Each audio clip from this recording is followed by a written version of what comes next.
Live show ప్రస్తుతం అంతా భూ కుంభకోణాల సీజన్ నడుస్తోంది. మియాపూర్లో దాదాపు 1000 కోట్లకు సంబంధించి భూ స్కామ్ బయటపడింది.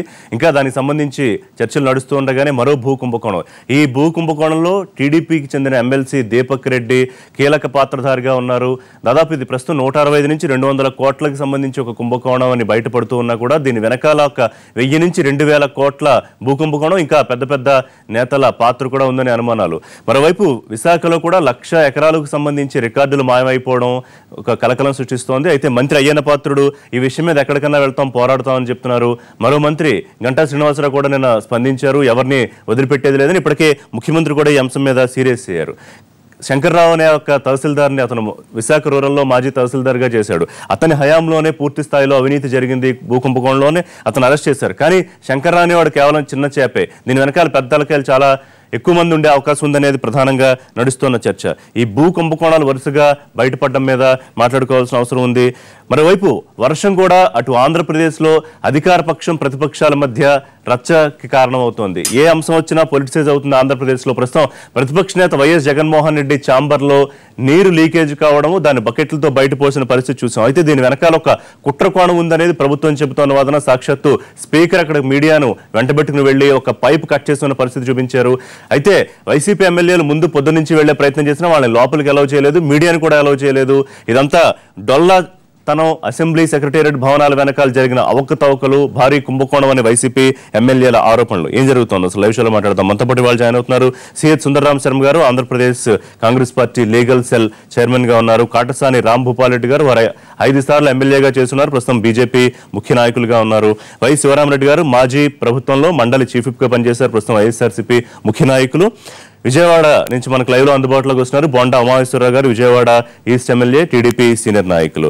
రైట్, ఉమామేశ్వరరావు గారు మీతోనే ప్రారంభిద్దాం. ఈ భూ కుంభకోణాలకి సంబంధించి నేను ఇందాక చెప్పినట్టుగా ఒక సీజన్ లాగా ఉంది.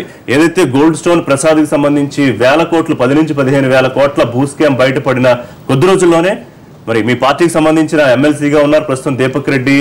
ఒక భారీ భూ కుంభకోణంలో ఆయన పాత్రధారిగా ఉన్నారని ప్రస్తుతం రిమాండ్కు కూడా వెళ్లారు. ముందుగా మీ రెస్పాన్స్ ఏంటి? ఒక భూ కుంభకోణం బయటపడడం, అందులో మీ పార్టీకి సంబంధించిన నాయకుడు హస్తం ఉండడం తేలడం. రిషి గారు, ఇవాళ ఈ భూ కుంభకోణంలో జరిగినటువంటి పరిణామాలు కానీ, అసలు దాన్ని వెలికి తీసింది కానీ, దాని మీద ఎవరు పోరాడుతూ ఉన్నారు, ఇది ఎక్కడ జరిగింది? ఇది తెలంగాణ రాష్ట్రంలో మియాపూర్లో కొంత ల్యాండ్, అక్కడ main land gold stone Prasad అనే వ్యక్తి చేసినటువంటి రికార్డులు మాయజాలం కానీ, దాని మీద ఆ రోజున అక్కడ టీడీపీ ప్రెసిడెంట్ రమణ గారు, అలాగే రేవంత్ రెడ్డి గారు, టీడీపీ నాయకులందరూ కలిసి ఆ కుంభకోణంలో ఏ విధంగా ఫైట్ చేస్తున్నారో మీకు తెలుసు. అన్ని రకాల అంటే అన్ని చూస్తున్నారు. ఇవాళ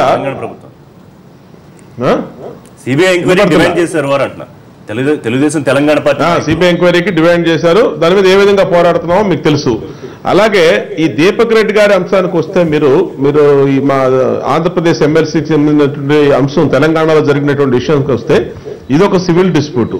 దీంట్లో ఎవరైతే దీపక్ రెడ్డి గారు నాన్న సంతకాలకు సంబంధం లేకుండా అక్కడ ఉన్నటువంటి అడ్వకేటు అలాగే వాళ్ళు అని ఆయన చెప్తా ఉన్నారు. దానికి ఇదేమి రికార్డులు ఏమి తారుమారు జరగలేదు, లేదంటే గవర్నమెంట్ ల్యాండ్ ని కబ్జా చేయలేదు, లేదంటే ల్యాండ్ అక్కడే ఉంది. అక్కడ కానీ ఇక్కడ కానీ 2 ల్యాండ్స్ మీద సిబిఐ ఎంక్వైరీ చేసో లేకపోతే ఇంకో ఎంక్వైరీ చేసో ప్రజలకి నిజాలు చెప్పాల్సినటువంటి అవసరం ఉంది. తప్పకుండా ఇప్పుడు దీపక్ రెడ్డి లాంటి వ్యక్తికి అలాంటి అవసరం లేదు. యాక్చువల్ గా జరిగిన విషయాల్లో ఆయనకు ఉన్నటువంటి ఆర్థిక పరిస్థితులు కానీ ఇంకోటి కానీ ఆయనకేమి ఇలాంటి ఉమ్మగారు ఒకటి ఇప్పుడు ఆయన టీడీపీ ఎమ్మెల్సీ, కానీ వ్యవహారం అంతా దాదాపు ఒక 9-10 ఏళ్లుగా కొనసాగుతోంది. ఇప్పుడు బయటపడింది కేవలం 165 నుంచి 180 కోట్ల వ్యవహారం సంబంధించిందే. కానీ దీని వెనకాల చాలా పెద్ద కుట్రకోణం ఉంది. లేని భూముల్ని సృష్టించి లేకపోతే డాక్యుమెంట్లు సృష్టించి ఒక 1000 నుంచి 2000 కోట్ల వరకు దీని వెనకాల పెద్ద భూదందా ఉందనేది పోలీసు ఎస్టాబ్లిష్ చేస్తున్న విషయం. అదే రిషి గారు, ఇది 2008లో ఇది స్టార్ట్ అయిందని చెప్తా ఉన్నారు పోలీసు వారు, తెలంగాణ పోలీసు వారు. దీని మీద ఇప్పుడు అక్కడ ఉన్నటువంటి మియాపూర్ ల్యాండ్స్ ఎన్నిటి మీద సమగ్రమైన విచారణ జరిగితే నిజాలు అసలు ఎవరున్నారు వ్యక్తులు, ఏంటి, ఎవరికి సంబంధం, దీంట్లో ఎవరు సృష్టించారు ఈ కాగితాలన్నీ అన్ని కూడా తేల్తాయి. అదే దీపక్ రెడ్డి గారు కూడా కోరుతా ఉన్నాడు. నిన్న రిమాండ్కి వెళ్ళేటప్పుడు కూడా ఆయన స్పష్టంగా చెప్పాడు, నా సంతకాలు ఏమీ దీంట్లో నాయి కాదు, నా సంతకాలు ఫోర్జరీ చేశారు, నా పేరు వాడుకున్నారు, నాకు అడ్వకేటు వీళ్ళందరూ కలిపి ఇలా చేశారని చెప్పి ఆయన చెప్పారు. దాని మీద సమగ్రమైన విచారణ తేలాలి. మేము కూడా అదే కోరుతా ఉన్నాం. నిజాలు నిక్కు తేలాలి. అది తెలంగాణ రాష్ట్రంలో అయినా హైదరాబాద్ నగరంలో అయినా ఎక్కడైనా సరే తేలాల్సిందే. అలాగే మీరు విశాఖపట్నం సంగతి ఎత్తారు. విశాఖపట్నం ఒక నిమిషం, విశాఖపట్నం సంగతి ఎత్తారు. మీ దగ్గరికి వస్తా. రైట్ శర్మ గారు, మీరు ఎట్లా చూస్తున్నారు? ఒకటి ఆయన అంటారు నా సంతకం ఫోర్జరీ జరిగింది, నాకు అసలు ఏ విషయం తెలియదు, ఇందులో కుట్రకోణంలో నన్ను నిరికించారని. కానీ పోలీసులు చాలా క్లియర్గా ఎస్టాబ్లిష్ చేసింది ఆయన పాత్ర ఉందని. అక్కడ బాధితులు కూడా సంబరాలు చేసుకున్న పరిస్థితి ఉంది. అంటే అప్పటి నుంచో బెదిరింపులకు గురి చేస్తున్నారు. ఇవాళ ఆయన అరెస్ట్ అయిన విషయం తెలియగానే వాళ్ళంతా టపాసులు కాల్చుకున్న పరిస్థితి. నిజంగానే కుట్రకోణమా లేకపోతే ఆయన పాత్ర ఉందని చెప్పుకోవాల్సిన పరిస్థితి? అంటే ఇప్పుడు ఇక్కడ మనం చూడాల్సింది ఏంటంటే మియాపూర్ భూమునికి ఎట్లయితే తెలుగుదేశం పార్టీ వాళ్ళు సిబిఐ ఎంక్వైరీ అడిగారో అదే రకంగా ఇవాళ ఈ విషయంలో కానీ ఇప్పుడు దీపక్ రెడ్డి గారి యొక్క భూముల విషయంలో కానీ, ఎందుకంటే ఆయన నేనేం సంతకాలు నావి కాదు అంటున్నారు, కానీ పోలీసులు ఏమన్నా ఎస్టాబ్లిష్ చేసి ఇదే అని చెప్పని అంటున్నారు. మీరు అన్నట్టుగా ఒక పక్కనే ఉన్న వాళ్ళు సంబరాలు చేసుకోవడం కూడా మనం టీవీలో చూసాం. కాబట్టి దీని మీద కానివ్వండి, విశాఖపట్నం భూముల మీద కానివ్వండి, ఎందుకంటే విశాఖపట్నం భూముల మీద వాళ్ళ మంత్రులు తెలుగుదేశానికి సంబంధించిన మంత్రుల విషయంలోనే ఒక తేడా కనిపిస్తూ ఉంది. అయ్యన్న పాత్రుడు గారు ఏమన్నా సిబిఐ ఎంక్వైరీ ఎంత ఏదైనా వెయ్యాలి అన్నట్టుగా ఆయన మాట్లాడుతూ ఉంటే, గంటా గారు నిన్న ఏమని చెప్తున్నారని చెప్పంటే ఎవరినైనా కూడా వదిలిపెట్టము, మేమే తీసాము అని చెప్తున్నారు. కలెక్టర్ గారు అయితే క్లియర్గా చెప్పారు కొన్ని రికార్డులు తారుమారైనాయి అని చెప్పారు. కాబట్టి ఇవాళ రోజున సిబిఐ ఎంక్వైరీ తప్పనిసరిగా ఈ మూడిటి మీద కూడా వేయాల్సినటువంటి అవసరం ఉంది. అట్లా వేసినప్పుడు మాత్రమే కొంతవరకు ఏదైనా న్యాయం జరుగుతుందని చెప్పానని అక్కడ ఉన్నటువంటి నేను సీజన్ ఎందుకన్నానంటే వరుసగా ఒక్కొక్క భూ కుంభకోణం బయటపడ్డారు. ఇప్పుడు గోల్డ్ స్టోన్ ప్రసాద్ పాత్ర, ఇక్కడ మియాపూర్ భూముల స్కామ్ దాదాపు 15 నుంచి 20 వేల కోట్ల భారీ కుంభకోణం అది బయటపడింది. ఒక 4-5 రోజుల్లో ఇది బయటపడింది. సో అంటే దీని వెనకాల ఏదో జరుగుతోంది. విశాఖ భూ కుంభకోణాలు కూడా బయటపడటం అంటే ఇవన్నీ చూస్తూ ఉంటే ఒక రకంగా పొలిటికల్ లీడర్స్ యొక్క ఇంటర్ఫియరెన్స్ ఉన్నది అనేటువంటిది మనం చూస్తూ ఉన్నాం. ఈ పాలిటిక్స్లోకి వచ్చిన తర్వాత ఇవాళ ఎన్నికల్లో నిలబడాలా, ఎన్నికల్లో గెలవాలా అని చెప్పంటే వేల లక్షల కోట్ల రూపాయలు ఎక్స్పెండిచర్ అవుతూ ఉంది. ఒక ఎమ్మెల్యే సీటుకి కానీ ఒక ఎంపీ సీటుకి పోటీ చేయాలంటే ఒక సామాన్యుడు పోటీ చేసేటువంటి పరిస్థితి ఇవాళ లేదు. అసలు కోట్లు ఉండాలి మనకెందుకులే అనేటువంటి మేధావులు కానివ్వండి, లేకపోతే ఇంకెవరన్నా నిజంగా ఇది సమాజం గురించి ఆలోచించేవాడు ఇవాళ ఆ దగ్గర దారికి కూడా వెళ్తారు వాళ్ళు. ఇటువంటి పరిస్థితుల్లో వీళ్ళు ఎట్లా డబ్బులు ఖర్చు పెట్టారు, వీళ్ళకి ఎట్లా వస్తున్నాయి డబ్బులు అని చెప్పంటే మనం ఒక రకంగా ఈ భూములు కూడా చూడాల్సినటువంటి అవసరం ఉంది. అయితే ఈ భూముల్ని వీళ్ళు ఏం చేస్తా ఉన్నారు, తీసుకుపోయి బ్యాంకుల్లో పెట్టారు అనేటువంటిది కూడా ఒకటి వచ్చింది. ఆ బ్యాంకుల్లో పెట్టి ఆ లోన్లు తీసుకున్నారు, ఆ బ్యాంకులను కూడా లోన్లు ఎగ్గొట్టారు, ఆ ఫ్రాడ్లు జరిగినాయి అనేటువంటిది కూడా మనం చూస్తూ ఉన్నాం. అంటే దీన్ని బట్టి చూస్తుంటే వ్యవస్థల్ని కంప్లీట్ గా వాళ్ళ చేతుల్లోకి తీసుకోవడం జరిగింది.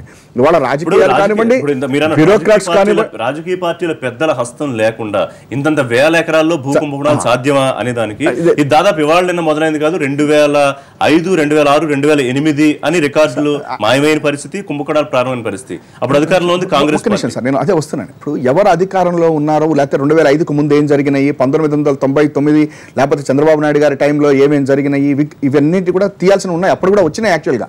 ఇప్పుడు నేను చెప్తా ఉన్నది ఏంటంటే ఇవాళ రాజకీయ నాయకులు, బ్యూరోక్రాట్స్ ప్లస్ వ్యాపారస్తులు ఈ ముగ్గురు కలిసి జరుగుతున్నటువంటిది ఇదంతా కూడా.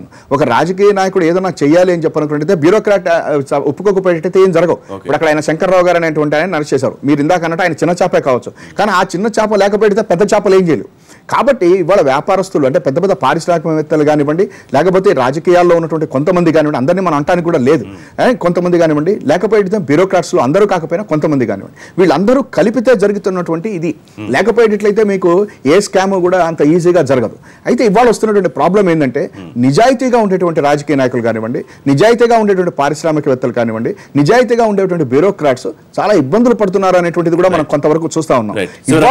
ఇవాళ ఒక్కటి మాత్రం నేను చెప్పదలుచుకున్నా అండి, ఇప్పటికైనా కూడా ప్రజలు దీని మీద సంఘటితంగా పోరాడాల్సినటువంటి అవసరం ఉంది. ఇవాళ ఎవరు అధికారంలో ఉన్నారు, ఎవరు అధికారంలో లేరు అనేది కాదు, ఇవాళ ఎవరు ఉన్నప్పటికీ కూడా చేసి తీరాలి. ఇందాక ఒక చిన్న మాట ఏమని చెప్తున్నారంటే వాళ్ళు మేమే దీన్ని విశాఖ కుంభకోణానికి సంబంధించి ఇచ్చేస్తాము అంటున్నారు. దాన్ని మీరు చేయటం కాదు, మీరు తీయటం కాదు. ఇప్పటి వరకు దాని మీద సిబిఐ ఎంక్వైరీ తప్పనిసరిగా మీరు వేయాలి. అదే పార్టీ ఇక్కడ ఏమైనా సిబిఐ ఎంక్వైరీ అడుగుతుంది, అక్కడ ఏమన్నా వాళ్ళు మీరు ఎట్లా చూస్తున్నారు ప్రతిపక్షంగా? సరే ఇది ఇవాళ బయటపడి ఉండొచ్చు, కానీ దీని మూలాలకు వెళ్తే ముఖ్యంగా కాంగ్రెస్ పార్టీ అధికారంలో ఉన్నప్పుడు అంటే వారు అన్నట్టు కార్పొరేటు, రాజకీయ నాయకులు, బ్యూరోక్రాట్స్ ఈ ముగ్గురు కలవకుండా ఇంత స్థాయిలో భూ కుంభకోణాలు జరగడం సాధ్యమేనా?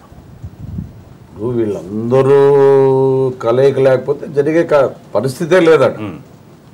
అలాంటి పరిస్థితుల్లో కేవలం తహసీల్దార్లే ఎందుకు అరెస్టులు అవుతున్నారు? ఇక్కడ చూసినా అక్కడ చూసినా అదే కదా రాజకీయ నాయకులు మంత్రుల పాత్ర దీంట్లో ఉంది కాబట్టి డెఫినెట్ గా వాళ్ళందరినీ మళ్ళీ వాళ్ళంతా వస్తే మా పేర్లన్నీ బయటకు వస్తాయని. మాజీ మంత్రుల మాజీ మంత్రులకి ఏం అధికారం ఉంది? ప్రస్తుత మంత్రులే కదా. మొదలైంది అప్పుడు కదా, అది ఎప్పుడన్నా మొదలు కానిలే. వీళ్ళు నిజాయితీ ఉంటే ఇమీడియట్ గా సిబిఐకి వేయచ్చు కదా. ఆ పేర్లు అనౌన్స్ చేస్తా అంటే కూడా పేర్లు వద్దన్నాడు. ఎందుకు రావాల్సిన అవసరం ఏం లేదు. ఇప్పుడు వాళ్ళ పేర్లు కూడా బహిర్గతం పరచవచ్చు కదా. కలెక్టర్ గారు పర్మిషన్ అడిగితే పర్మిషన్ ఇవ్వలే.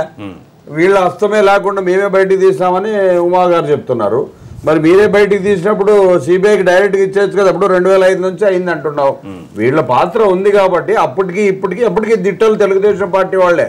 ఆ చీటింగ్ అనే దాంట్లో ఏదైనా ఉంది అంటే ఫస్ట్ వీళ్ళే ఉంటారు ఆ కుంభకోణంలో. ఆ గవర్నమెంట్ ఉన్నా పని చేసుకుంటారు, వేరే గవర్నమెంట్లు ఉన్నా చేసుకునే సమర్థత వాళ్ళు ఉంది.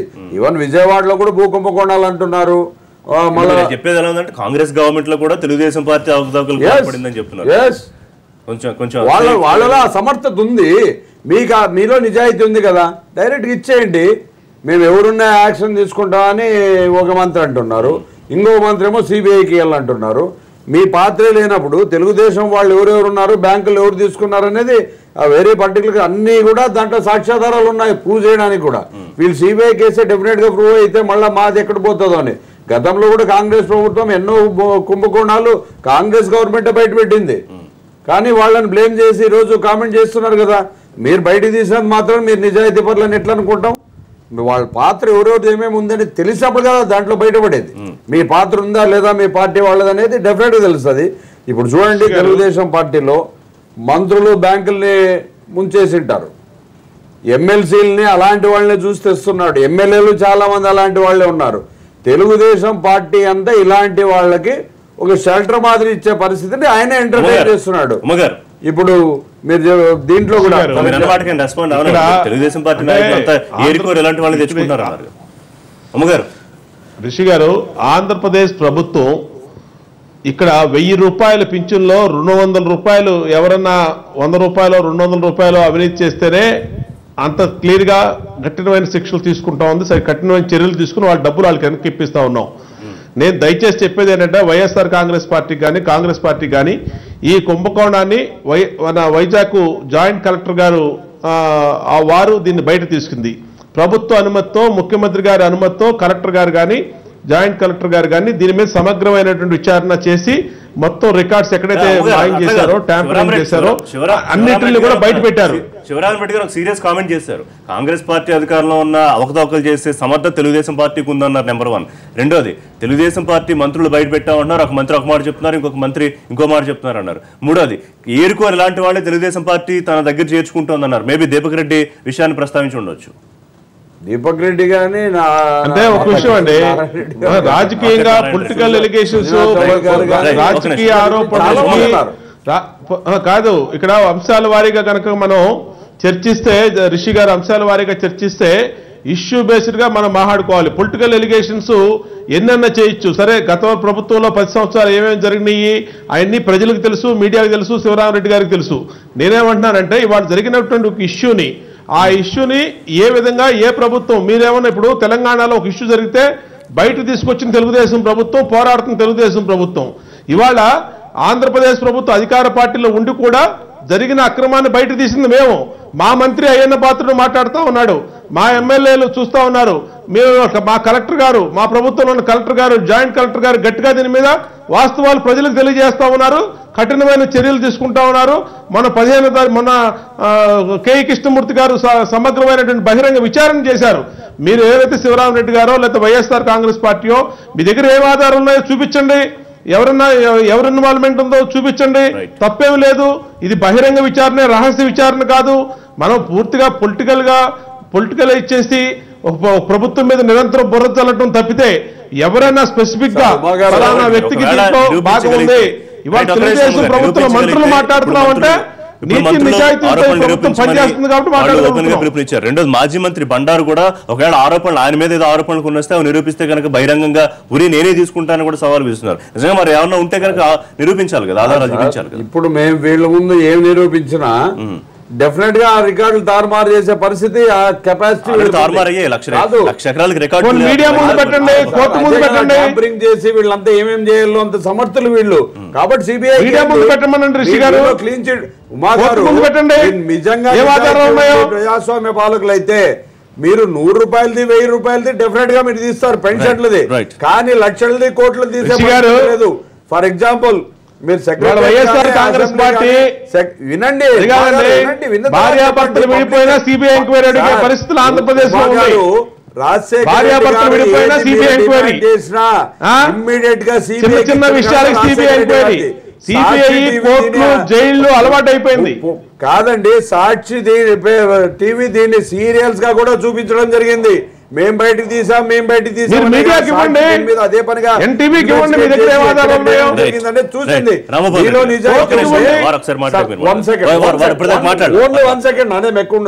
మీలో నిజాయితీ ఉంటే డెఫినెట్ గా మీరు సిబిఐకి అయ్యండి. మీరు నిజాయితీ ఉంది కాబట్టి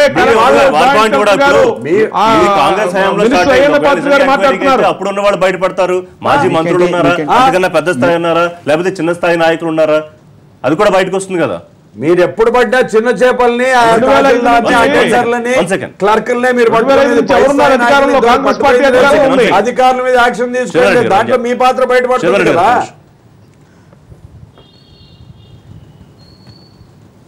రైట్, రామగోపాల్ రెడ్డి గారు ఎట్లా చూస్తున్నారు మొత్తం వ్యవహారాన్ని? బీజేపీ ఎలా చూస్తోంది? సరే, కాంగ్రెస్ హయాంలో జరిగిందా, తెలుగుదేశం పార్టీ హయాంలో బయటపడిందా? మంత్రులే బయటపెట్టారు, మంత్రులే పోరాటం చేయాలనుకుంటున్నారా, ఎమ్మెల్సీలు అరెస్టులు అవుతున్నారు, ఈ భూ కుంభకోణాల వ్యవహారం ఎట్లా చూస్తున్నారు? మీరు అన్నిటికంటే ముఖ్యంగా ఆలోచించాల్సింది ఒకటే, ఇక్కడ పార్టీల సమస్య కంటే వ్యక్తుల మీద మాట్లాడడం చాలా బెటర్. ఈ రోజు ఈ పార్టీలో ఉంటారు, రేపు ఇంకొక పార్టీలో ఉంటారు, ఎవరైనా చెప్పలేని రాజకీయ నాయకుల పరిస్థితి ఈసారి ఎంత ఘోరంగా ఉందంటే, పార్టీలు ఈ పార్టీలో ఉంటాడో ఆ పార్టీలో ఉంటాడని చెప్పలేని పరిస్థితి. అప్పుడు మాట్లాడుకోవాలి, వ్యక్తుల గురించి మాట్లాడడం బెటర్. పార్టీలను గురించి మాట్లాడే, పార్టీలో ఉండే దాని గురించి, పార్టీలో ఇప్పుడు నేను ఇంకొక పార్టీలో ఉంటాను, రేపు ఇంకొకరు పార్టీలో ఉంటాను. ఆ రోజు కాంగ్రెస్ పార్టీలో మంత్రులు చేసిన మంత్రులు తెలుగుదేశంలో మంత్రులు ఉన్నారు. ఇప్పుడు విశాఖపట్నం భూ కుంభకోణం విషయం చూసుకుంటే మాత్రం సిబిఐ ఎంక్వైరీ చేయడంలో నిజాయితీ, ఇప్పుడు ఉమా గారు మాట్లాడుతున్నారు, మేము చాలా నిజాయితీగా చేస్తున్నాం. మనం ఆ నిజాయితీని ఇప్పుడు మేము వాళ్ళు మిత్రపక్షం, ఖచ్చితంగా మన నిజాయితీని నిరూపించుకోవాలనుకుంటే కంపల్సరిగా మనం సిబిఐ ఎంక్వైరీ చేస్తే తేల్చిపోతారు. కాంగ్రెస్ గవర్నమెంట్ లో ఉండే మంత్రులు పాత్ర ఉందా, లేకుంటే ఇప్పుడు ఉండే ఆ నాయకులది ఈ పాత్ర ఉందా అనేది తేలిపోతుంది. అది ఇప్పుడు హైదరాబాద్లోది కూడా దీపక్ రెడ్డిలు అందరూ మాట్లాడుతుంటారు, లాయర్ను వాళ్ళందరూ. లాయర్ ఇప్పుడు నేనే ఉన్నాను, నా కన్సెంట్ లేనిది, నా దగ్గరికి సంబంధం లేనిది నన్ను కాదని ఎట్లా చేయడానికి అవుతుంది? ఉండే దాంట్లో ఖచ్చితంగా 100% ఇప్పుడు ఎంత ఉందనేది ఎవరని చెప్పలేం, ఎవరి పాత్ర ఎంత ఉందనేది ఖచ్చితంగా దీనిని విచారణ చేపట్టాల్సిందే. ఖచ్చితంగా ప్రజలకు నిజాలు తేల్చాల్సిన అవసరం ఖచ్చితంగా ఉంది. రైట్, ఉమ్మగారు ఫైనల్ గా ఇష్యూ కంక్లూడ్ చేసే ముందు ఒకటి చెప్పండి. ముఖ్యమంత్రి కూడా వ్యవహారంపై చాలా సీరియస్ అయ్యారు. అయితే ఈ మాయమైపోయిన రికార్డులకు సంబంధించి లక్షల ఎకరాలు మాయమైన రికార్డులతో పాటుగా ఎవరి పాత్ర ఉంది అనేది ఖచ్చితంగా బయటకు వచ్చే అవకాశం ఉందా? కేవలం మంత్రుల స్టేట్మెంట్ల దాకా పరిమితం మాత్రమే అవుతుందా అనే అనుమానాలు కూడా ఉన్నాయి కదా. రిషి గారు, ఒక సమర్థవంతమైనటువంటి అధికారులు జిల్లాలో సబ్ కలెక్టర్గా, జాయింట్ కలెక్టర్ గారు కానీ, కలెక్టర్ గారు కానీ ముఖ్యమంత్రి గారి పర్యవేక్షణలో సమగ్రమైన విచారణ జరుగుతూ ఉంది. దీంట్లో నిజాలు నిగ్గు తేలబోతా ఉన్నాయి. ఎన్ని ఎకరాలు ట్యాంపరింగ్ అయింది, ఏ విధంగా ట్యాంపరింగ్ చేశారు, ఏ విధంగా రికార్డులను మాయం చేశారు, మొత్తం నిజాలు నిగ్గు తేల్చి ప్రజల ముందు పెడతాం. దాంట్లో కూడా ఆ విచారణలో కనుక నిజాలు తేలకపోతే అప్పుడు ఇంకొక దర్యాప్తు సంస్థకు అప్పచెప్తా తప్పితే ముందే ఏది క్రిటికల్ కేసులు, సెన్సేషన్ కేసులు, క్రిటికల్ గా ఆధారాలు దొరకని కేసులే సిబిఐకి అప్పచెప్తారు తప్పితే సమగ్రమైనటువంటి అధికారులు ఆంధ్రప్రదేశ్ లో ఉండగా ప్రతి కేసుని కూడా సిబిఐకి అప్పచెప్పండి, చెప్పండి. కాదు, ఆంధ్రప్రదేశ్ ప్రభుత్వంలో ఆంధ్రప్రదేశ్ సమర్థవంతమైన అధికారులు ఉన్నారు. ఖచ్చితంగా నిజాలు నిగ్గు తేల్తాయి. వైఎస్ఆర్ కాంగ్రెస్ పార్టీ దగ్గర కానీ, వేరే కాంగ్రెస్ పార్టీ దగ్గర కానీ ఆధారాలు ఏమైనా ఉంటే తీసుకొచ్చి ఇవ్వమని చెప్పండి, మీడియా ముందు పెట్టమనండి, లేదా కోర్టుల ముందు పెట్టమనండి. తప్పనిసరిగా ఎవరున్నా సరే, ఏ స్థాయిలో వ్యక్తున్నా, అది కార్యకర్త అవ్వచ్చు, మంత్రి అవ్వచ్చు, ఎవరైనా సరే, ఆఖరి నేనున్నా ముఖ్యమంత్రి చండశాసనుడిగా ఉంటాడు, దాంట్లో ఎటువంటి డౌట్ లేదు. ఖచ్చితమైన కఠినమైన నిర్ణయాలు ఎటువంటి ఎవరు వ్యక్తులైనా సరే తీసుకోబడతాయి. చూద్దాం సార్, మీరు పాత్రదారులు బయటపడతారా అనే అంశాన్ని వేసి చూద్దాం. చిన్న బ్రేక్ తీసుకున్న లైవ్ షోలో. బ్రేక్ తర్వాత అసెంబ్లీ సెక్రటేరియట్ భవనాలకు సంబంధించి ఆంధ్రప్రదేశ్ లో లీకేజ్ వ్యవహారం పెద్ద రాజకీయ రచ్చగా మారుతోంది. అంశం మీద మాట్లాడదాం. Stay tuned.